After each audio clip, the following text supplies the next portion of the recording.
He had 7 days to produce an heir. A contract without love, without choice, without time. When he no longer believed in anything, the Virgin Nanny made a deal that would mark him forever. If you enjoy love and romance stories, watch until the end. Subscribe to this channel and tell us where you're listening from. The sealed envelope had been waiting for Leon Blackwood for 3 weeks on the mahogany desk in the study, like a sleeping snake. Since his father's funeral, he had been postponing this moment. He knew that Jonathan Blackwood, even in death, would still find a way to torment him. The old man never forgave, never forgot, and especially never loved unconditionally. Leon opened the seal with trembling fingers, not from fear but from an ancestral rage he had carried since childhood. His father's tiny, precise handwriting danced on the embossed paper like small daggers, but it was the main clause that made him drop everything and sink into the leather armchair where he had been humiliated so many times. Article 15. To be entitled to the full inheritance, including companies, properties, investments, and the right to use the Blackwood name in business, Leon Jonathan Blackwood must, within a maximum period of 7 days from the reading of this will, impregnate a woman with subsequent medical confirmation. Otherwise, all assets will be transferred to the Hope Morgan Foundation, and the Blackwood surname will be legally terminated for commercial use. Leon read it 3 times. Then he laughed. A bitter laugh that echoed through the empty mansion in Beacon Hill. Jonathan had managed, even from the grave, to transform his son into a reproduction machine. The man who had never shown affection, who had sent Leon to Swiss boarding schools at 8, who had treated his wife like a porcelain doll until she threw herself from the balcony in despair, now demanded a grandchild as if it were a business contract. The Hope Morgan Foundation was the cherry on top. Hope Morgan had been Jonathan's partner in the 80s, until he betrayed her in a business merger that left her ruined. She never forgave him. She died poor, but not before creating the foundation that would now inherit the Blackwood empire if Leon failed. The 35-year-old businessman walked to the office window, Boston stretched below like a labyrinth of lights and shadows. He had built a methodically controlled life. He woke up at 5, ran 10 miles, worked until 8 at night, dined alone, slept little. He didn't maintain lasting relationships. He didn't trust anyone. He didn't allow himself to feel. But 7 days to impregnate a woman. Jonathan had exceeded all limits of cruelty. Leon poured himself a 30-year-old whiskey. The amber liquid burned his throat, but didn't erase the bitter taste of humiliation. He thought about renouncing the inheritance, about telling it all to go to hell. But then he remembered the mother superior at the boarding school, who said that some men were born to carry the weight of the world. Leon carried the weight of his surname. And as much as he hated his father, he couldn't imagine himself without it. That night he made a list. Models who frequented the same parties, ex-girlfriends who still answered his calls, women of his social class who might accept a favorable deal. But as he wrote, he realized the coldness of his own plan. He was becoming just like his father. The first day was a disaster. Camilla, a 28-year-old model, laughed in his face. "Have you lost your mind, Leon? I'm not an incubator." She hung up. Priscilla, a divorced socialite, found the proposal interesting but wanted half the inheritance. "After all, it would be my child too." Leon refused. Gabriella, a cosmetics executive, said she would think about it, but Leon knew she just wanted to prolong the agony. On the second day, things got worse. Jonathan had anticipated even this. Leon discovered that the will contained a secret clause. If he tried to buy a pregnancy, the inheritance would automatically be transferred to the foundation. The old man knew his son better than Leon imagined. That's when the doorbell rang. Leon was expecting the family lawyer, but who appeared was a young woman with dark eyes and brown hair, tied in a simple bun. She wore a white blouse and navy blue skirt, like a school uniform. She carried a small suitcase and a worn notebook. "I'm Isabel Santos. I've come to take care of Michael." Leon had completely forgotten about his nephew, the son of his sister Leah, who died in a car accident 3 weeks ago. The 2-year-old child was under his temporary guardianship, but he could barely take care of himself. The nanny had been hired by the social worker. "He's in the back room. He doesn't make much noise." Leon returned to his office, but something in that woman's serene gaze disturbed him. She hadn't treated him like a boss, nor like a powerful man.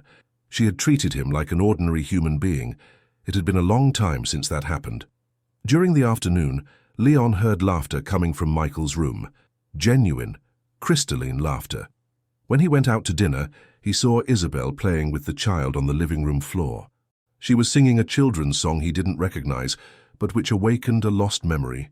His mother used to sing to him before Jonathan forbade any display of affection. "He's already had dinner," said Isabel, rising with elegance. "He's bathed and brushed his teeth. He's ready for bed." Leon nodded but couldn't move. There was something hypnotic about that woman. She wasn't beautiful in the conventional sense, but she had a presence that filled the room. And most importantly, she didn't seem impressed by the mansion, the expensive paintings, or his surname. "Are you from Boston?" asked Leon, trying to make conversation. "Small town in Pennsylvania. I came to study psychology at Harvard." "And ended up being a nanny?" Isabel smiled for the first time. A sad smile, but genuine. "I ended up being many things to survive." That night, Leon couldn't sleep.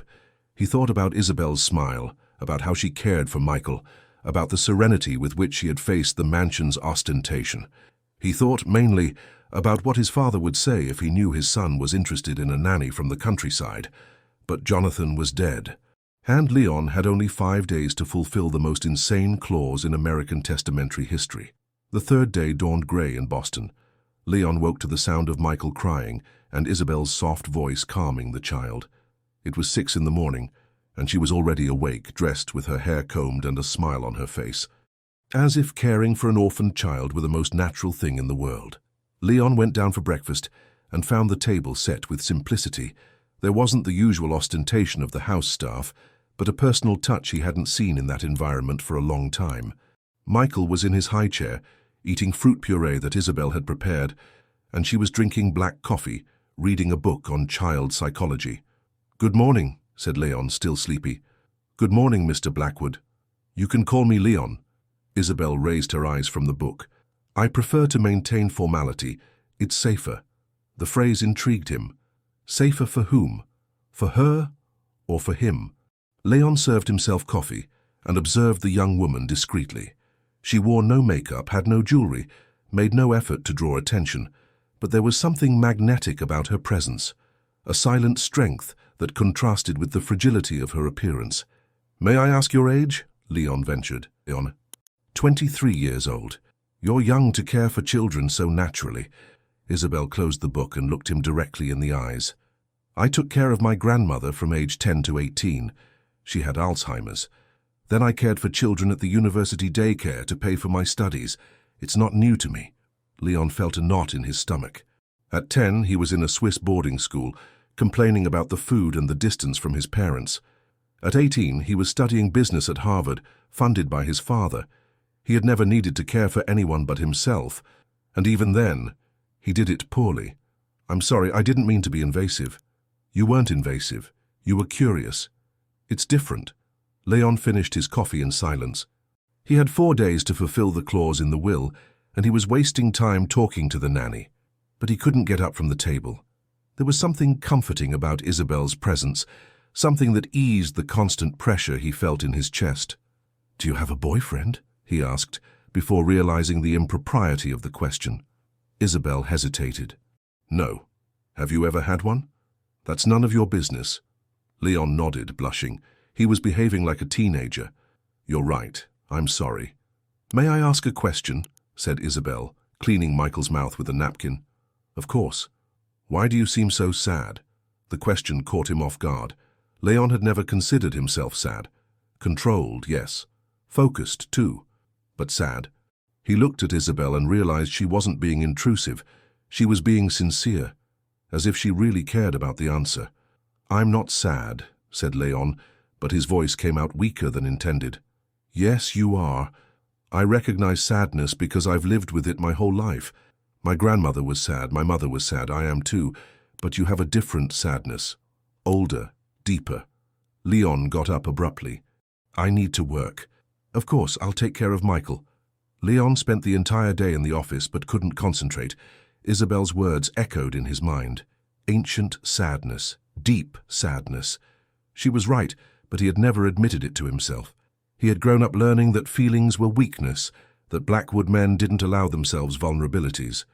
In the late afternoon, Leon received a call from Fiona, an ex-girlfriend from college days. She had accepted the deal proposed the day before, to get pregnant in exchange for a substantial amount. They would set up a meeting that night. Leon hung up the phone with relief. Finally, a practical solution to the problem. Fiona was intelligent, beautiful, from a good family. She would be a suitable mother for the Blackwood heir. He didn't need to get emotionally involved. It was just business. But when he went down to dinner, he found Isabel playing with Michael on the living room floor. She had put on soft music and was dancing with the child in her arms. Michael was laughing, extending his little hands to touch her face. It was such a pure, genuine scene that Leon felt his chest tighten. "He seems happier today," said Leon, leaning against the door. "Children feel when they're loved," replied Isabel, without stopping dancing. "It's instinctive." "And you love him?" "Not yet, but I'm allowing myself to like him. It's a process." Leon found the answer strange. "What do you mean, allowing yourself?" Isabel stopped dancing and placed Michael on the floor, surrounded by toys. "Because loving hurts. It always hurts. My grandmother died. My mother died. All the people I loved left me. So it's safer not to love." "But you said you're allowing yourself to like him." "Because he needs it. And because maybe I need it too." Leon approached and sat on the floor next to them. Michael crawled to him and offered a toy. Leon took the object and smiled. It was the first time he had genuinely smiled in weeks. "Are you afraid to love?" asked Isabel, observing the interaction between Leon and Michael. "I don't know, I've never tried." "Never?" "My father said that love was weakness. That strong men didn't let themselves be dominated by feelings." Isabel nodded sadly. "My mother said the opposite, that love was the only thing worth living for, but she died of love, so I don't know who was right." Leon looked at her with curiosity. "Died of love?" "Depression. After being abandoned by the man she loved. She never got over it." Leon felt a chill. His mother had also died of love, of lack of love, of unrequited love. Jonathan had never truly loved her, and she withered until she could no longer bear life. "I'm sorry," said Leon sincerely. "I'm sorry too. For your mother." Leon looked up, surprised. "How do you know about my mother?" "I read it in the newspapers. When I came to work here, I researched the family. I wanted to understand the environment where I would be caring for Michael." "And what did you discover?" "That you're specialists in suffering in silence." Leon laughed, but it was a bitter laugh. "Maybe." That night, Leon cancelled the meeting with Fiona. He said he needed more time to think. She was irritated, but he didn't care. He went up to his room and stood looking out the window, thinking about the conversation with Isabel. Specialists in suffering in silence. It was a perfect definition for the Blackwoods. Generations of men who transformed pain into cruelty, love into control, vulnerability into coldness. Leon didn't want to be another link in that chain. But he had only 3 days to fulfill the clause in the will. And for the first time, he was beginning to question if it was worth it. The 4th day arrived with a storm that battered Boston throughout the night. Leon woke to the sound of thunder and found the house silent. It was 4 in the morning and he couldn't go back to sleep. He went down to the kitchen in search of water and found Isabel sitting at the table with Michael in her lap, both watching the rain through the window. "He woke up scared," she explained, gently rocking the child. "I decided to stay with him until the storm passes." Leon poured himself a glass of water and sat at the table. Isabel wore a simple pajama of white cotton and had her hair loose for the first time since she arrived. She looked even younger, more vulnerable, but she continued to radiate that serenity that intrigued him. "You don't sleep very well," she observed, noticing Leon's dark circles. "Chronic insomnia, family inheritance, or a consequence of carrying too much weight." Leon looked at her with curiosity. "Have you always been so perceptive?" "I've always been observant. It's a matter of survival." "Survival?" Isabel hesitated, caressing Michael's hair. "When you have nothing but yourself, you learn to read people, to anticipate reactions, to protect yourself before it's too late." "Protect yourself from what?" "From men like you." The answer was direct, without malice, but cutting. Leon felt as if he had been slapped. "Men like me. Men with power. Men who are used to getting what they want. Men who don't understand the word no." Leon swallowed hard. "Do you think I'm like that?" "I don't know." I'm still finding out. They remained in silence, listening to the rain and Michael's peaceful breathing. Leon felt exposed, as if Isabel could see through all his defenses. It was an uncomfortable sensation, and at the same time, liberating. "Can I ask you a personal question?" said Leon. "You can ask, I don't promise I'll answer. Why did you accept working here? You must have realized this house has ghosts." Isabel smiled sadly. "All houses have ghosts, some just hide them better. But you're not hiding yours. I don't have that privilege." Leon got up and went to the window. The storm was diminishing, but there were still lightning bolts illuminating the sky. "You make me nervous," he said, without turning around. "Why?" "Because you see things I don't want to be seen." "And what don't you want to be seen?" Leon rested his forehead on the cold glass. "That, I'm afraid. That behind all this control, all this power, I'm just a frightened man who doesn't know who he is when he takes off the armor." Isabel rose carefully, so as not to wake Michael, and approached. "We all have fear. The difference is that some of us learn to live with it. And how do you learn that? By stopping pretending it doesn't exist." Leon turned to her. They were very close now, and he could smell the gentle perfume she wore. It wasn't expensive perfume, but it had something comforting, like the smell of home he had never had. "Are you afraid of me?" asked Leon. "Should I be?" "Probably." "Why?" Leon hesitated. How to explain that in 3 days he needed to find a woman to impregnate? How to tell about the insane clause in the will? How to admit that he was considering transforming the most intimate act of human life into a commercial transaction? "Because I'm not a good man," he said finally. "I don't believe that. You don't know me. I know enough. I've seen how you look at Michael. I've seen how you care for him, even pretending you don't care. I've seen how you treat the employees with respect, even though you're clearly disturbed by something. Bad men don't do that." Leon felt his chest tighten. "You're seeing what you want to see. I'm seeing what's there." At that moment, Michael stirred in Isabel's lap and woke up, grumbling. She calmed him with whispers, and Leon observed the scene with a mixture of tenderness and anguish. This woman was 23 years old and already knew how to care for a child better than he ever would.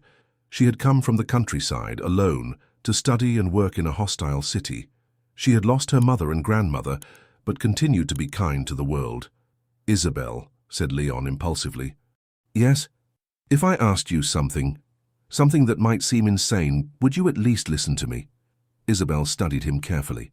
"It depends on what it is." Leon felt his heart race. He was about to commit the biggest madness of his life. "I need to tell you about my father's will." She nodded, waiting. He left a clause. "I have 7 days to impregnate a woman, with medical confirmation, or I lose the entire inheritance, not just the money, the surname, the companies, everything." Isabel showed no surprise. "And you're thinking of asking me this?" It wasn't a question. It was a statement. Leon nodded, ashamed. "Why me?" "Because you're the only real person I've met in the last few years. Because you don't want anything from me. Because—" he hesitated. "Because when I'm with you, I don't feel like a Blackwood. I feel like Leon." Isabel rocked Michael with more force, thoughtful. "And what are you offering in exchange?" "Anything. Money, a house, education for as many children as you want to have." "Stop," said Isabel firmly. "You're thinking like a businessman. That's not how it works." "Then how does it work?" Isabel walked to the window, looking at the rain that now fell gently. "You want me to carry your child for 9 months, for me to share my body, my life, my future with this child. It's not a commercial transaction. It's the most intimate thing a woman can do." Leon felt like an idiot. "You're right, I'm sorry. I shouldn't have asked." "I didn't say I won't do it." Leon raised his head, surprised. "What?" "I said you're not thinking right. If you want me to have your child, you need to understand that it won't be just yours. It will be ours. And that changes everything." Leon felt the world spin. "Isabel, I haven't finished yet. If I accept, it won't be for money or pity. It will be because I also need something." "What do you need?" Isabel turned to him with her eyes shining. "I need to not be alone anymore. I need someone who really sees me, not just as the poor nanny from the countryside. I need someone who stays. Not forever, I'm not asking for love, but who stays during the time that matters." Leon swallowed hard. "During the pregnancy?" "During the pregnancy, during the birth, during the first few months. Until I'm sure I can take care of this child alone. Leon nodded slowly. And after that? After that, we'll see. Maybe you'll get tired of playing family. Maybe I'll realize you're not so different from the other powerful men I've met. Or maybe, she hesitated, maybe we'll discover it can work. Leon looked at that young, brave woman, who had just proposed something he had never imagined. It wasn't what he had planned, it wasn't practical or safe, but it was real. It was human. It was the first genuine thing that happened in his adult life. Are you sure? Asked Leon. I'm sure I want to try. Are you? Leon looked at Michael, who was sleeping peacefully in Isabel's arms. He looked at the woman who, in a few days, had managed to show him a type of life he didn't even know existed. He looked at the storm that was finally passing, leaving the sky clear. I'm sure I want to try, he said, echoing her words. Isabel smiled. It was a different smile from all the others. It wasn't sad. It wasn't reserved. It was hopeful. Then we have a deal, she said. Leon nodded, knowing that his life had just changed forever. The fifth day dawned with a different silence in the mansion. Leon woke up early, but not from insomnia. There was a strange feeling of expectation in the air, as if the world were holding its breath. He and Isabel had talked until 5 in the morning, defining the details of the agreement. There was no romanticism in the conversation, but there was no coldness either. It was as if they were planning a trip to an unknown place, where neither knew what to find. Leon went down for breakfast and found Isabel feeding Michael. She seemed calm, but he noticed that her hands trembled slightly as she held the bottle. It was understandable. They were both about to take a leap in the dark.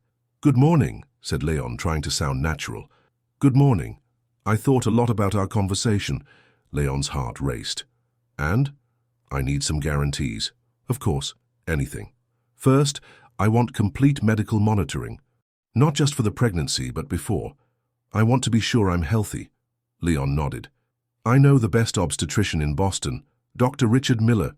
He was the one who took care of my sister. Second, I want you to tell me everything about your family, not just the public facts.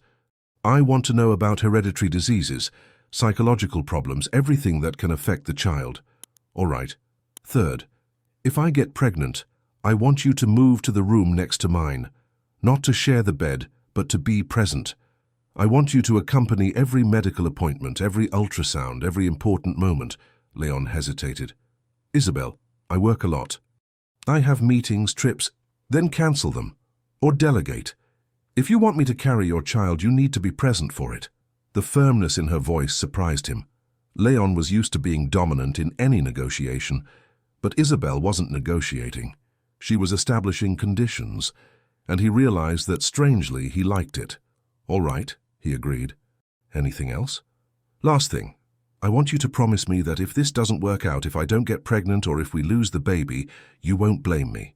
And you won't dismiss me immediately. Leon frowned. Why would I do that? Because that's what men like you do. When they don't get what they want, they look for someone to blame.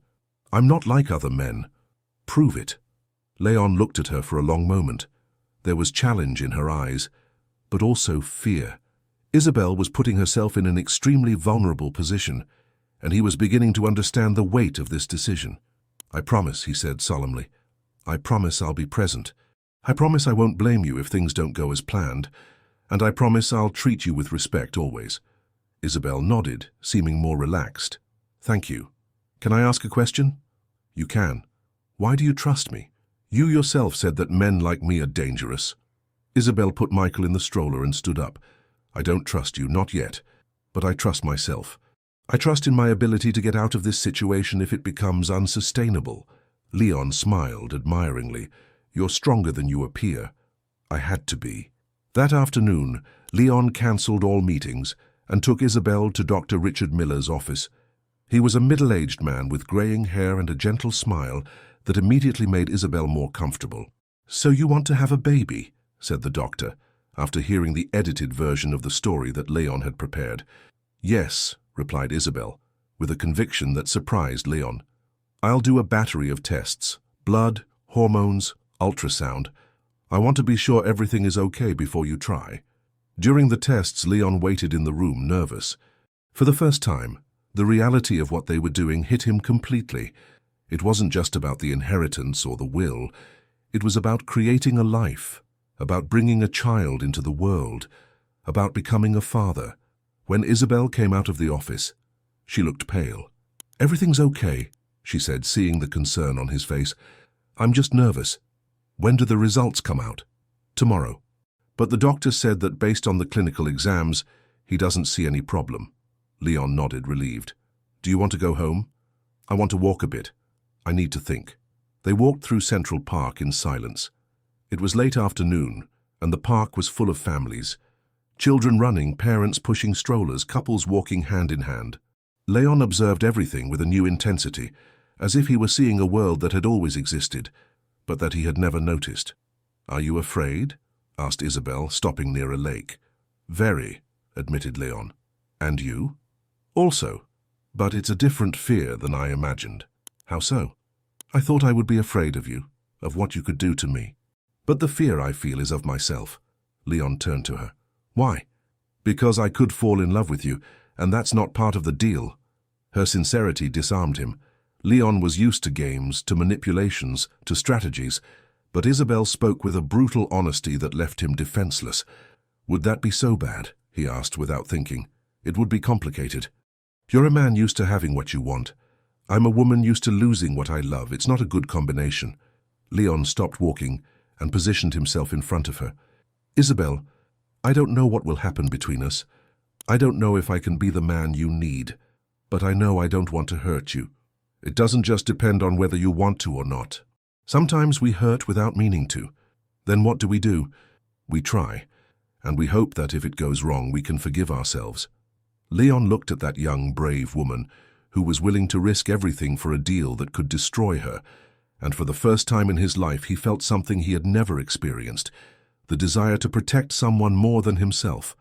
"Isabel," he said, taking her hand, "I want you to know that regardless of what happens, you won't leave this situation worse than you entered it. I guarantee that." "How can you guarantee?" "Because I'll do everything to make it so." Isabel smiled, but it was a sad smile. "You can't control everything, Leon. Some hurts are inevitable." "Maybe, but I can try to minimize them." They returned to the mansion in silence, each lost in their own thoughts. That night, Leon dined with Isabel and Michael for the first time. It wasn't a formal meal, but a simple, almost intimate dinner. Michael was restless, and Isabel put him in her lap to eat. "You'll be a good mother," said Leon, observing the naturalness with which she cared for the child. "You think so?" "I'm sure. And you? Do you think you'll be a good father?" Leon hesitated. "I don't know. I never had an example to follow." "Then you can create your own example." Leon looked at her with his eyes shining. "Is that what you did? Created your own example?" "I tried. It didn't always work out. But you kept trying, because giving up wasn't an option." Leon nodded, understanding. For Isabel, there was no safety net. There was no plan B. She had to succeed or die trying. And he was beginning to realize that perhaps it was this determination that most attracted him to her. That night, Leon went to his room with a strange feeling in his chest. It wasn't anxiety or fear. It was hope. For the first time in years, he had hope for the future, and that was more frightening than any testamentary clause. The next day would be the 6th day. Only one night remained before the final deadline, and Leon knew that, regardless of what happened, his life would never be the same. The 6th day arrived with a fine rain that fogged the windows of the mansion. Leon woke to the phone ringing. It was Dr. Richard Miller with the results of Isabel's tests. All normal, perfect hormones, regular ovulation, no impediment to pregnancy. "She's a healthy woman, Leon," said the doctor. "If you're planning to have a baby, this is a good time." Leon thanked him and hung up the phone. Only one day remained. 24 hours to fulfill the most insane clause in American testamentary history. But now, looking through the wet window, he wasn't thinking just about the inheritance. He was thinking about Isabel. He was thinking about what it would mean to share something so intimate with her. He found her in the kitchen, preparing porridge for Michael. She wore a simple dress, light blue, and had her hair tied with a ribbon. She looked like a Renaissance painting, delicate and timeless. "The tests all came back okay," said Leon, approaching. "I know. The doctor called me. How do you feel?" Isabel stopped stirring the porridge and turned to him. Scared, excited, confused, all at the same time. Leon nodded. Me too. We need to talk about how it's going to be. How it's going to be? Tonight. If we're really going to do this, I need you to understand that it won't be just sex. It will be the conception of a child. It changes everything. Leon swallowed hard. He had spent days focused on the mechanics of the situation, but hadn't thought about the emotional dimension. You're right. How do you want it to be? I want it to be special.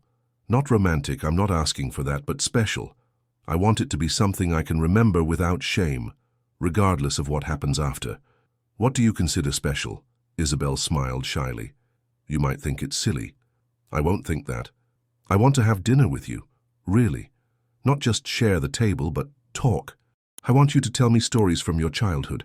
I want to tell you mine. I want us to get to know each other before making a child. Leon felt his chest tighten. Isabel, are you sure you want to do this? There's still time to give up. Do you want to give up? No, but I need to know if you really want to. Isabel put the porridge on the plate and approached him. Leon, I've never had much choice in life. I've always done what was necessary to survive, but this time, for the first time, I'm choosing something I want. What do you want? I want to have a child. Not just for you, not just for the money. I want it because I feel it could be my chance to create something good in the world. To be a mother in the way my mother couldn't be. Leon looked at her with an intensity that made her blush. You're amazing. I'm not. I'm just a woman trying to give meaning to her own life. And me? Do I have meaning in your life? Isabel hesitated. I don't know yet, but you could. Leon spent the entire day preparing the house. He dismissed the employees, bought flowers, chose wine. He wanted everything to be perfect for Isabel. He didn't know why. It wasn't required by the agreement, but he felt she deserved it. When night came, Leon was as nervous as a teenager on a first date. He wore a dark blue shirt without a tie and waited in the living room.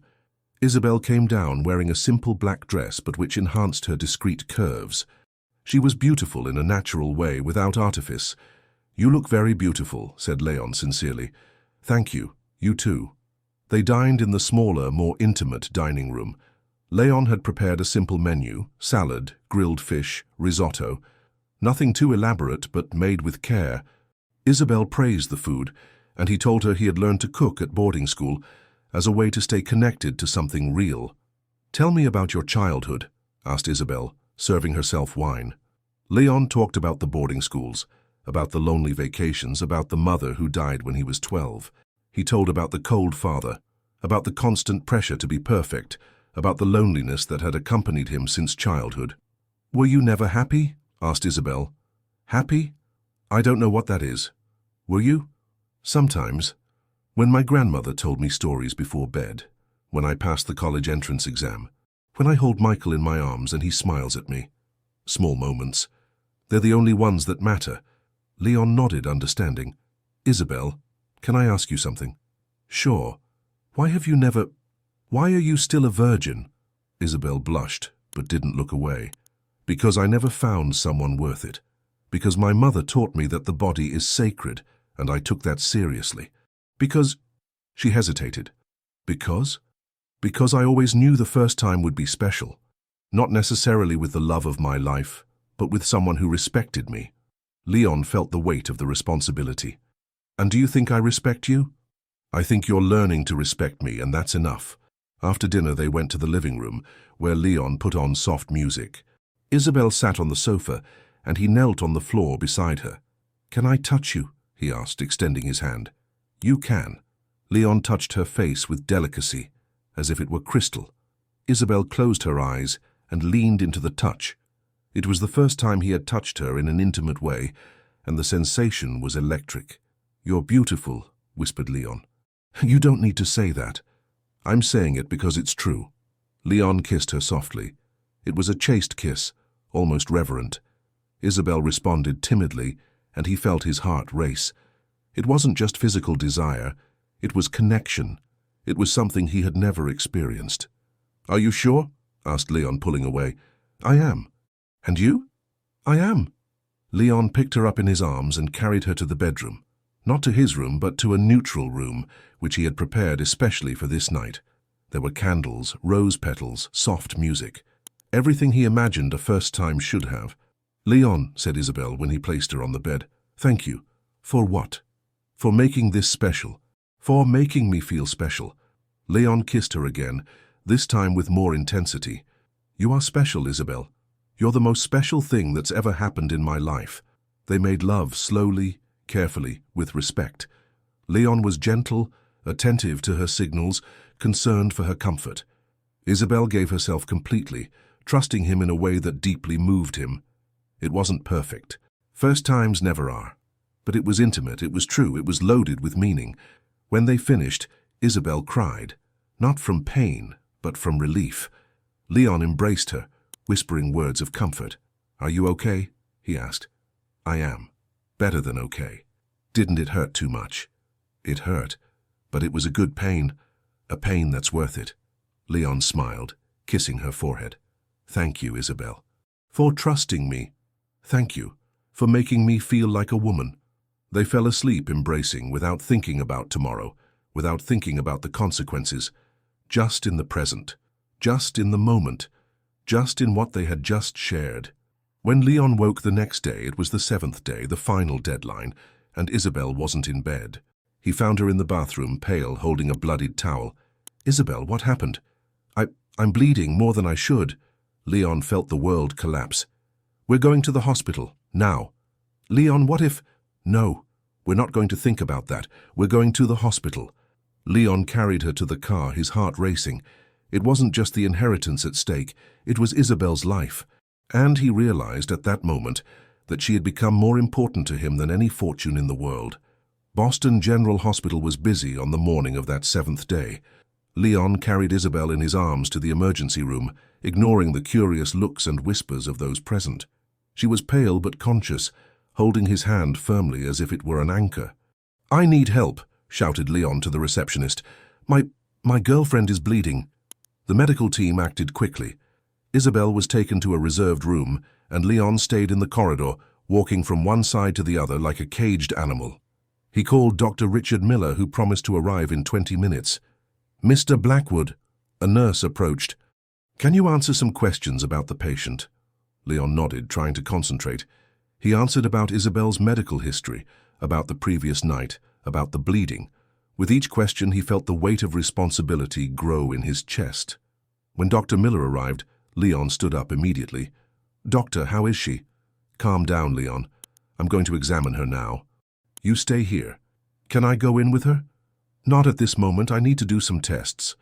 Leon went back to pacing the corridor. For the first time in years, he prayed. He didn't even know who he was praying to, but he begged for Isabel to be okay. The inheritance, the will, the insane clause of his father, all of this had become secondary to the possibility of losing that woman. 2 hours later, Dr. Miller came out of the room with a neutral expression. Leon ran to him. "How is she?" "She's fine. The bleeding has stopped. She's resting." "And about a possible pregnancy?" The doctor smiled. "Leon, it's too early to know. You had sex last night. Even if fertilization occurred, it would take at least a week for hormone levels to change enough for a test to detect." Leon felt the ground disappear beneath his feet. "A week?" "Yes. The bleeding can have various causes. It can be normal after the first sexual relation. It can be ovulation. It can be stress. It doesn't mean she didn't get pregnant, but it also doesn't mean she did. But the deadline—" "What deadline?" Leon hesitated. How to explain the insane clause of the will to a respectable doctor? It's complicated. "Leon, look at me. You're a young, healthy couple. If you want to have a baby, it will happen naturally. There's no rush." But there was a rush. Leon had until midnight that day to fulfill the clause, and now he discovered it was impossible to know if he had succeeded. "Can I see her?" "Of course. But she needs rest." Leon entered the room and found Isabel lying on the hospital bed with an IV in her arm. She smiled when she saw him, but it was a weak smile. "Hi," she said, with a hoarse voice. "Hi. How are you feeling?" "Better." "Scared, but better." Leon sat in the chair next to the bed and took her hand. "Isabel, I'm so sorry. I shouldn't have pressured you to do this." "You didn't pressure me. I chose. But if something had happened to you—" But nothing happened. I'm here. Leon kissed her hand. The doctor said we'll have to wait a week to know if you got pregnant. I know. He explained it to me. Isabel, about the deadline. It's over, isn't it? Today at midnight. Leon nodded with a tight throat. Yes. And so? Are you going to lose the inheritance? Probably. Are you upset? Leon looked at her, at that woman who had risked everything to help him, who was in a hospital bed because of an insane clause that wasn't even her problem. No, he said, surprised by his own answer. I'm not upset. No? I'm relieved. Isabel frowned. Relieved? Because I realized you're more important to me than any inheritance, because I want to stay with you not because of the will, but because I really want to. Isabel smiled, and this time it was a genuine smile. Really? Really? Isabel, I think I'm falling in love with you. Leon, no, let me speak. I know it's not part of the deal. I know it complicates everything, but I needed to tell you. Isabel squeezed his hand. I think I'm falling in love with you too. Leon felt his heart race. Really? Really? Since last night when you made everything special for me? When you treated me like I was precious? You are precious. To you, maybe. But it's the first time someone has made me feel that way. Leon kissed her softly. Isabel, regardless of what happens with the inheritance, I want you to know that I'll take care of you. If you're pregnant, if you're not, it doesn't matter. I want to stay with you. And if I'm not pregnant, and if you lose everything, then we start over. Together. Isabel cried, but they were tears of happiness. Are you sure? Absolutely. That afternoon, Leon took Isabel home and personally cared for her. He prepared soup, arranged the pillows, read to her. It was the first time in his life he had cared for someone sick, and he discovered he liked the feeling of being needed. Leon, said Isabel when he put another blanket over her, can I tell you something? Sure. I lied to you. Leon felt his stomach freeze. About what? About my mother. About how she died. Isabel, you don't need to. I do. If we're going to stay together, you have to know the truth. Leon sat on the bed beside her. Then tell me. My mother had an affair with a married man. A powerful man from Boston. He promised he would leave his wife, that he would stay with her. But when he discovered she was pregnant, he disappeared. Leon nodded, waiting. She tried to contact him, but he changed his number. She went to his company, but was barred at the entrance. She wrote letters, but never got a response. Isabel. She spent the entire pregnancy waiting for him to return. Even after I was born, she still waited. She kept all the letters she wrote to him, all the photos they took together. Leon felt a chill. Do you still have those letters? I do. And the photos, too. Can I see them? Isabel hesitated. I can show you, but I need you to promise me something. What? That you won't get angry. That you won't send me away. Leon frowned. Why would I get angry? Isabel got up from the bed and went to her suitcase. She took out a small box and returned. Because the man my mother loved was your father. The world stopped. Leon looked at the box as if it were a bomb. What? Jonathan Blackwood. My mother's name was Carmen Santos. They met in 1999 when she worked as a secretary in a company that did business with your family. Leon took the box with trembling hands. Inside were photos of his father, younger, smiling in a way Leon had never seen, and letters. Dozens of letters written by Isabel's mother. Jonathan, my love, Leon read one of the letters aloud. It's been 3 months since you've answered my calls. Please call me. I need to tell you something important. Leon stopped reading. You knew from the beginning. I knew. And even so, I wanted to have a child with you. Because I thought maybe you would be different from him. That maybe you wouldn't abandon the mother of your child. Leon looked at her with horror. Isabel, do you realize what this means? That we're half-siblings? Maybe. We don't know. We do know. I did a DNA test before accepting to work here. Leon's eyes widened. And? We're not siblings. My mother wasn't pregnant when he abandoned her. She got pregnant 2 years later, by another man. My biological father died when I was 5 years old. Leon felt the world start to make sense again. Then why did you tell me this? Because I wanted you to know that I came here with a purpose. I wanted to understand what kind of man you were. I wanted to know if you would treat the mother of your child like your father treated mine. And now you know? Now I know you're different from him. That you're capable of loving. That you're capable of staying. Leon hugged her tightly. Isabel, I won't abandon you. Ever. No matter what happens. Even if I'm not pregnant? Even if you're not pregnant? Even if you lose the inheritance? Even if I lose the inheritance. That night at midnight the deadline expired. Leon had not fulfilled the clause in the will. Technically he had lost everything. But looking at Isabel, who slept peacefully in his arms, he knew he had gained something much more valuable. He had gained love. He had gained a family. He had gained a future worth living. A week later, Leon woke to the smell of coffee and scrambled eggs. Isabel was in the kitchen, preparing breakfast with Michael playing on the floor beside her. The scene was so domestic, so natural, that for a moment he forgot everything that had happened. "Good morning," said Leon, kissing the nape of her neck. "Good morning. Did you sleep well?" "Better than I have in years." It was true. Since Isabel had recovered from the bleeding, they had slept together every night. They didn't make love. She was still recovering, but the simple presence of her beside him was enough to drive away the chronic insomnia that tormented him. "Leon," said Isabel, serving the coffee, "we need to talk." Her tone worried him. "About what?" "About what we're going to do now. About the future." Leon sat at the table. "What do you mean?" "You lost the inheritance. Technically, you no longer have the right to the surname in business. How are you going to support yourself? How are you going to support me?" Leon had avoided thinking about this. In the last few days, he had concentrated only on taking care of Isabel and finding out if she was pregnant. But reality was beginning to impose itself. "I have some personal savings," he said, "and experience. I can get a job, start my own company." "With what capital?" "Isabel, are you worried about money?" "I'm worried about reality. If I'm pregnant, I'll need medical care. Michael needs school, needs care. You're used to a standard of living that—" "That I can change," interrupted Leon. "Isabel, I don't need a mansion, imported cars, a luxurious life. I need you. But will you still think that a year from now, when the passion passes and the financial reality hits?" Leon looked at her carefully. There was fear in Isabel's eyes. Fear of being abandoned, as her mother had been. Fear that Leon's love was just a temporary illusion. "Isabel," he said, taking her hands, "do you think I'm going to abandon you?" "I don't know." "I hope not. Look at me. Look into my eyes. I won't abandon you, ever, no matter what happens." Isabel smiled, but it was a sad smile. "You can't promise that. No one can." "Yes, I can. And I'll prove it."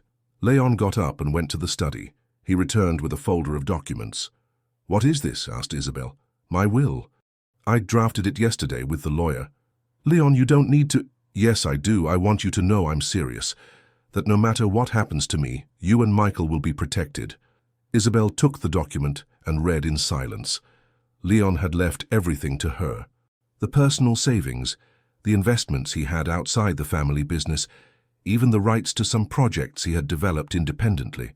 "This is a lot," she said with teary eyes. "It's what I have, and I want it to be yours.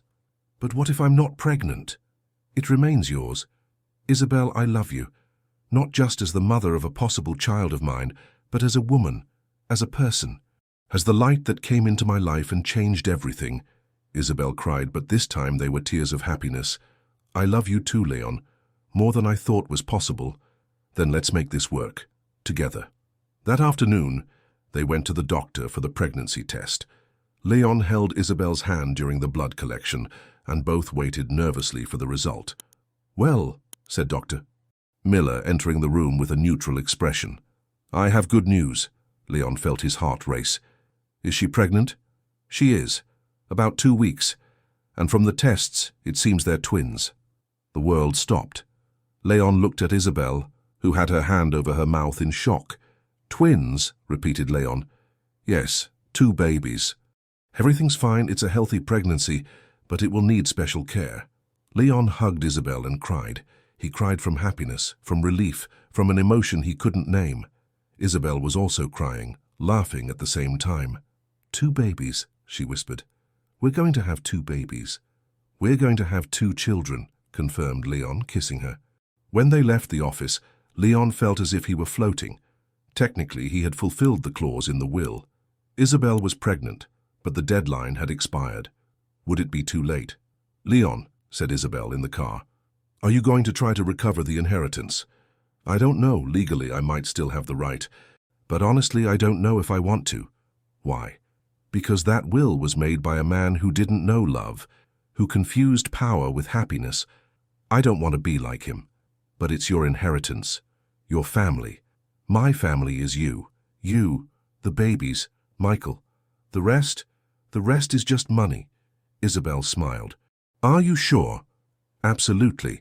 But the next day the decision was taken out of Leon's hands. A court summons arrived. The ex-girlfriend he had contacted during the week of the will, Fiona, was suing him. She alleged they had had sex during the clause deadline and that she was pregnant.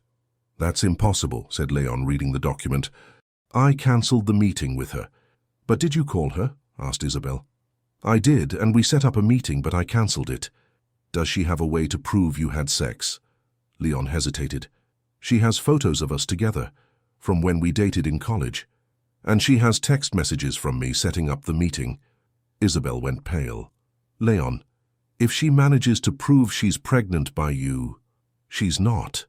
"I didn't have sex with her." "But how will you prove that?" Leon didn't know, and for the first time since he had met Isabel, he felt afraid. Afraid of losing her, afraid that she would think he had lied, afraid that the happiness they had built would be destroyed by a lie. "Isabel," he said, taking her hands, "do you believe me?" "I believe you. But I don't know if that will be enough." "Why?" "Because she has a very good lawyer, Mr. Henry Morgan." Leon frowned. "Morgan? That name is familiar to me." "It should be. He's Hope Morgan's son, the woman who inherited your fortune." Leon felt the ground disappear beneath his feet. "How do you know that?" "Because I researched. Because I wanted to understand what we were fighting against." "And what did you discover?" "That this isn't about money. It's about revenge. Hope Morgan never forgave your father, and now her son is going to make you pay for Jonathan's sins." Leon sat down heavily. "So we're in trouble?" "We are, but we won't give up." "What do you mean?" "I mean, we're going to fight. Together. Because you're innocent and I believe in you. And because our children deserve to grow up knowing that their parents fought for what's right." Leon looked at that young, pregnant woman, who had just discovered she was in the middle of a war she hadn't started, and yet she was willing to fight beside him. "Isabel," he said with a choked voice, "are you sure?" "Absolutely. We're going to win this. Together." Leon kissed her with all the strength he had. He didn't know what the future held, but he knew that, with Isabel by his side, he could face anything. The war was just beginning. But this time, Leon wasn't alone. The Morgan and Associates law firm was located in the financial district, in a mirrored building that reflected the arrogance of Boston. Leon and Isabel entered holding hands, facing the curious looks of the employees.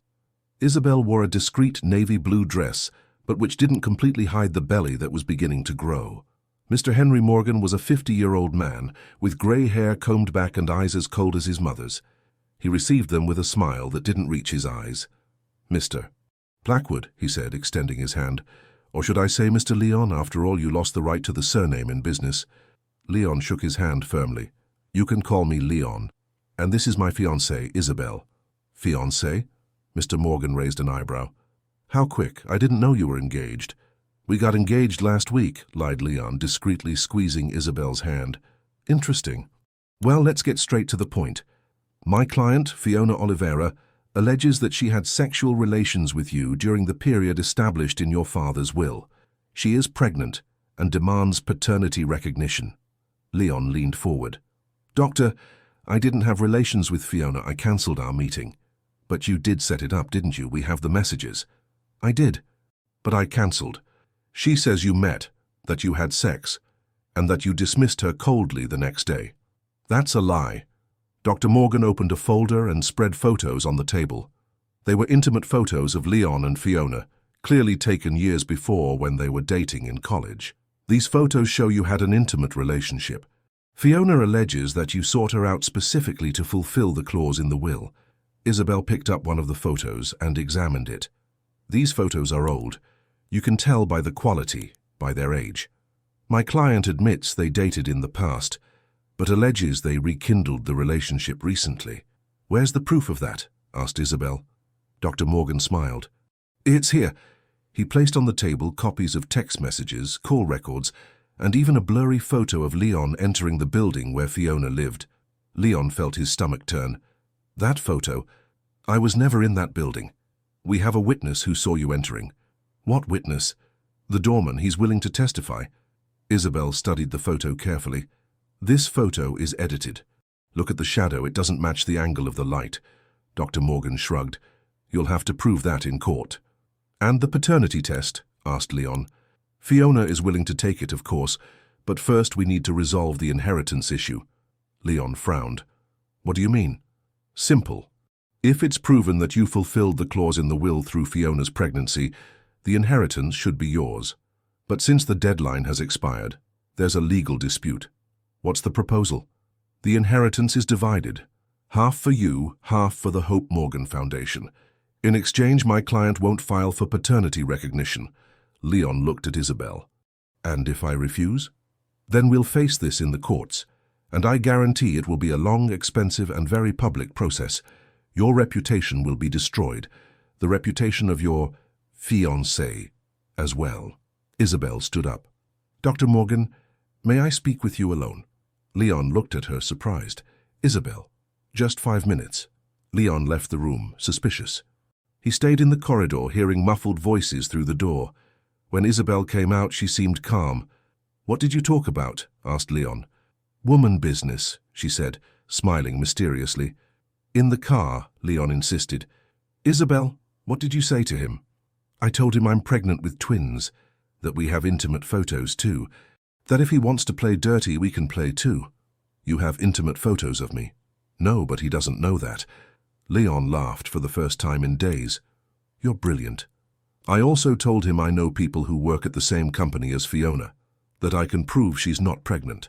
How so? She posted a photo drinking wine last week. Pregnant women don't drink wine. Leon stopped the car. Seriously? Seriously, I saved the photo before she deleted it. Leon kissed Isabel forcefully. I love you, you know that? I know. And I love you too. But it's not over yet. What do you mean? I mean that Dr. Morgan will come back with a better proposal. He knows Fiona's case is weak, but he still wants the inheritance. Leon nodded. So what do? We wait. And we prepare for war. That night, Leon and Isabel worked together, gathering evidence. Call records, messages, photos, with date and time. Isabel used her knowledge of psychology to analyze Fiona's behavior on social media. Look at this, she said, showing the computer. Fiona posted a photo on the day you supposedly had sex. She was at a party with several people at 11 p.m. So what? She alleges you had sex at 10 p.m. Impossible for her to be at a party an hour later, all dressed up and smiling. Leon shook his head, amazed. How do you think of all this? Because I know what it's like to be a woman in this world. I know how powerful men can destroy the lives of women like me, so I learned to defend myself. Men like me. Men like you could be, but aren't. Leon hugged her from behind, placing his hands on her belly. Our children are going to have a very intelligent mother, and a very brave father. Brave? You gave up a fortune for love. That's courage. Leon kissed her neck. I didn't give up anything. I gained everything.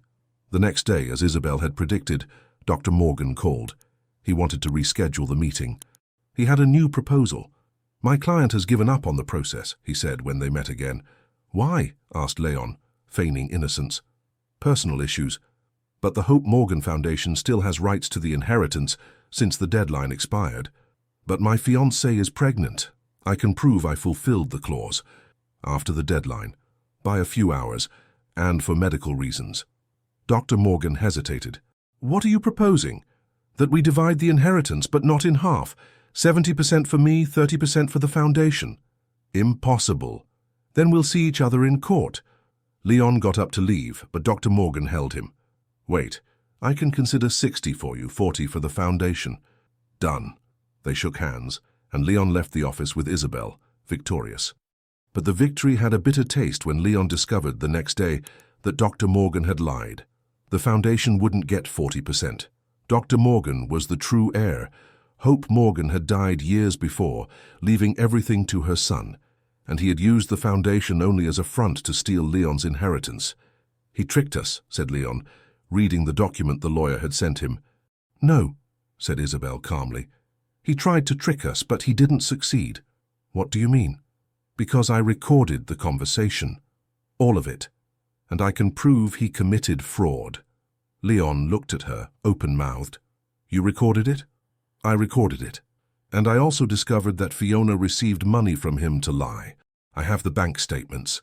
"How did you get those?" "I have a friend who works at the bank. She owes me some favors." Leon hugged Isabel and spun her in the air. "You're incredible. We're going to sue that son of a bitch." "No," said Isabel. "We're going to do something better." "What?" "We're going to give him exactly what he deserves." Leon smiled. He didn't know what Isabel was planning, but he knew it would be perfect. That woman never stopped surprising him, and he was beginning to understand that he had fallen in love not just with her sweetness, but with her strength, with her intelligence, with her ability to fight. The war was far from over, but with Isabel by his side, Leon knew he would win. 6 months later, the Beacon Hill mansion had been completely transformed. The dark walls were painted in light colors. The heavy furniture gave way to more welcoming pieces. The garden, once abandoned, now flourished with roses and jasmines that Isabel had planted with care. The house had life. Leon woke to the sound of crying coming from the room next door. It was 5 in the morning, and the twins had been born just 3 weeks ago. Jonathan Leon and Carmen Isabel, names that honored the past, but promised a different future. "I'll go," whispered Isabel, trying to get up. "No," said Leon, kissing her forehead. "You need to rest. I'll take care." Leon entered the baby's room and found Jonathan crying in the crib. The boy was the spitting image of his father, with dark eyes and brown hair. Carmen slept peacefully in the crib beside him, serene like her mother. "Hi, champion," whispered Leon, taking his son in his arms. "Daddy's here." Jonathan calmed immediately, recognizing his father's voice. Leon carried him to the nursing chair and began to rock him gently, singing a song Isabel had taught him.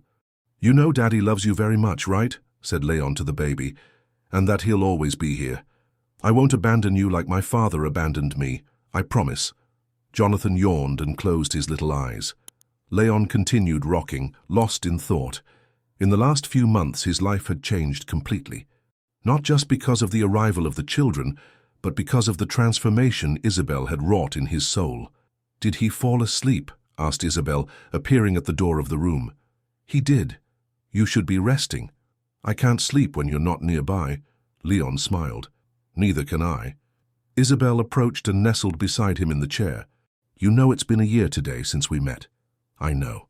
A year since you came here to take care of Michael. And changed everything." Leon kissed the top of her head. "You changed everything, not me. We changed together." They remained silent, watching the children sleep. Carmen moved in the crib, and Isabel got up to cover her better. "Isabel," said Leon suddenly, "are you happy?" "I am. Happier than I ever thought possible. And you?" "Also. But sometimes I'm afraid." "Afraid of what?"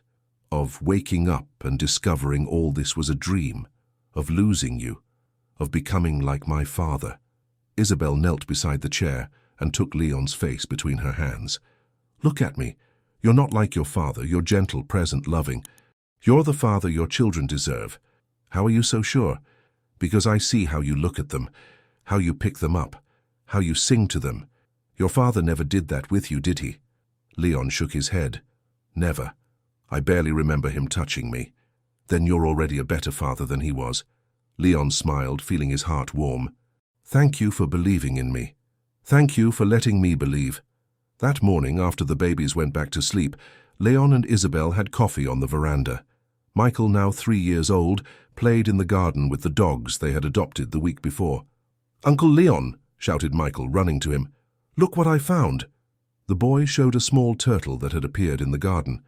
Leon took the animal carefully. "It must have escaped from some neighbor," said Leon. "We'll look for the owner." "Can I take care of it until we find them?" asked Michael. "Of course, but you have to be very careful." Michael nodded solemnly and ran to get a box for the turtle. Leon looked at Isabel, who was smiling. He's going to be a great older cousin, she said. He will. And you're going to be an amazing mother. I already am an amazing mother. I have 3 children. Leon laughed. 3? Michael, Jonathan, and Carmen. You don't count because you're too stubborn. Hey! Protested Leon, tickling her. Isabel laughed, trying to move away. Stop, I'm still recovering from childbirth. Leon stopped immediately, concerned. I'm sorry. I didn't want to hurt you. You didn't hurt me, I'm just teasing. Are you sure? Absolutely. Leon, you need to stop being afraid of breaking me. I'm stronger than I look. I know. But you're precious to me. And you're precious to me. That afternoon, they received an unexpected visit. Fiona appeared at the door carrying a bouquet of flowers. Hi, she said timidly. Can I come in? Leon and Isabel looked at each other. Since the hotel event, Fiona had collaborated with Justice and moved to the countryside with her mother. They didn't expect to see her again. Of course, said Isabel, opening the door. Come in. Fiona entered the living room, clearly nervous. I came to apologize. Again, and to thank you. Thank us? Asked Leon. For not suing me. For giving me a second chance. I got a new job at a school as a teacher, and my mother is better. We managed to pay for the treatment. Leon nodded. I'm happy for you, Fiona. I also wanted to meet the babies, if you'll let me. Isabel smiled. Of course. They're sleeping, but you can see them. Fiona leaned over the cribs with tears in her eyes. They're beautiful. Congratulations. Thank you, said Leon. Are you happy? Asked Fiona. Very, replied Isabel. I'm glad for you. You deserve all the happiness in the world. When Fiona left, Leon hugged Isabel. You're amazing, he said. Forgiving her couldn't have been easy. It wasn't. But holding on to grudges only hurts ourselves. She was desperate. She made a wrong choice, but she learned. I love you, said Leon for the 1000th time that day. I love you too. That night, after everyone had gone to sleep, Leon and Isabel sat on the veranda watching the stars. The city of Boston stretched below them, a sea of lights that seemed infinite. Isabel, said Leon suddenly, do you regret anything? Accepting your deal? Yes. Never.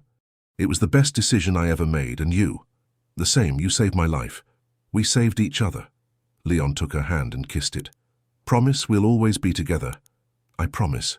For better or worse, in sickness and in health, in wealth and in poverty. Sounds like a wedding vow. It is a wedding vow. Even if we haven't married on paper, we've married in our souls. Leon smiled. Would you like to marry on paper too? I would, but it doesn't need to be anything grand. Just you, me, the children, and some people we love. I'll arrange it. Now. Not now. Now I just want to stay here with you, looking at the stars and thinking about how lucky I was. We were lucky. We found love in the most unlikely place.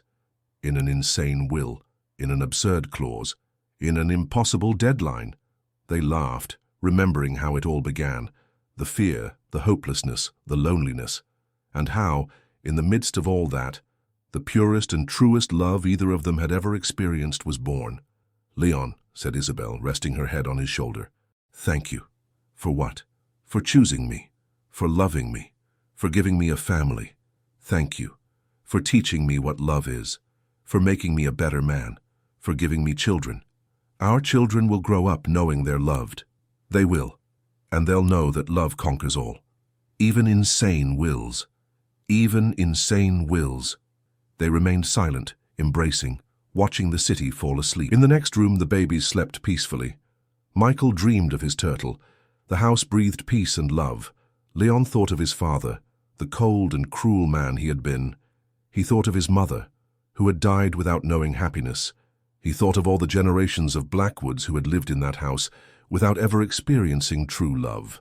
And he silently promised that this would change with him, that his children would grow up knowing they were loved, that Carmen would never feel invisible like her grandmother, that Jonathan would never be cold like his great-grandfather, that Michael would always have a loving home. The clause in the will had been fulfilled. The inheritance was secure. But the true legacy Leon would leave his children wasn't money or properties. It was love. It was the certainty that family could be a place of welcome, not pain. Isabel, whispered Leon, are you awake? I am. I love you. I love you too. And that night, under the stars of Boston, Leon and Isabel fell asleep embracing, knowing they had built something that would last forever. Not just a love, but a new story for the Blackwood family. A story of light, where before there had been only darkness. The war was over. Love had won. And a new generation would grow up knowing that true power wasn't in cruelty, but in kindness. Not in control, but in surrender. Not in loneliness, but in love. Not in...